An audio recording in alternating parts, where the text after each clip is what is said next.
The Chesterfield County trial of a man in the kidnapping and murder of his girlfriend nearly came to an end today. Emmanuel Bedford is representing himself, and he is accused of killing Deidre Reed back in 2021, though her body has never been found. Queen City News reporter Jen Cardone has today's testimony and a look ahead to tomorrow. On Monday, Emmanuel Bedford had an attorney. On Tuesday, he decided to represent himself, and on Wednesday, he almost entered a guilty plea, but changed his mind at the last second, and the trial continued for him.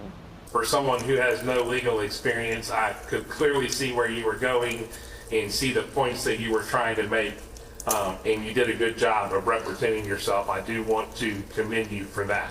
Things took a turn Wednesday when Emmanuel Bedford and Judge Robert Hood talked about entering a guilty plea under Alford versus North Carolina, but at the last second, he changed his mind.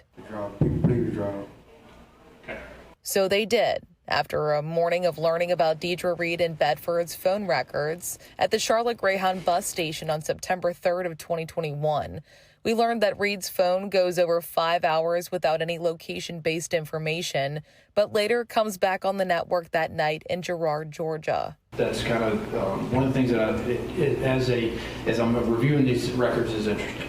It's the same area where parts of her car were found, including a New York Giants license plate and a front bumper. We also saw pictures of Reed's car found in an Aiken County pond. A SLED special agent says the car looked normal at first, besides the seatbelt looped through the steering wheel and leaves on the driver's side. Mail and 2 cell phones were found in the glove box.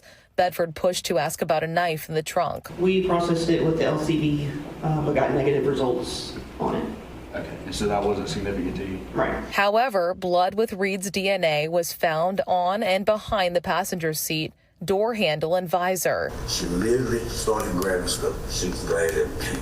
When Reed's brother took to the stand, we learned in 2013 he helped her move out of her home in Augusta, Georgia, to get away from a situation involving Bedford. He also spoke about his sister preparing for an upcoming medical procedure, but shared that she was getting ready to move into a new home. If you had the chance to restart the investigation and start researching for your sister over again, would you do it? Lock you up. Bedford asked Reed about a shooting that he says happened the week before her disappearance that he says she may have been involved with. Do you have any knowledge of your sister being involved in a situation prior to her disappearance? I don't know nothing about no shooting. One of Reed's daughters is expected to testify on Thursday. At this point, Bedford does not have anyone set to take the stand. Reporting in Chesterfield, Jen Cardone, Queen City News. Queen City News Plus. Just search Queen City News on your smart TV's app store.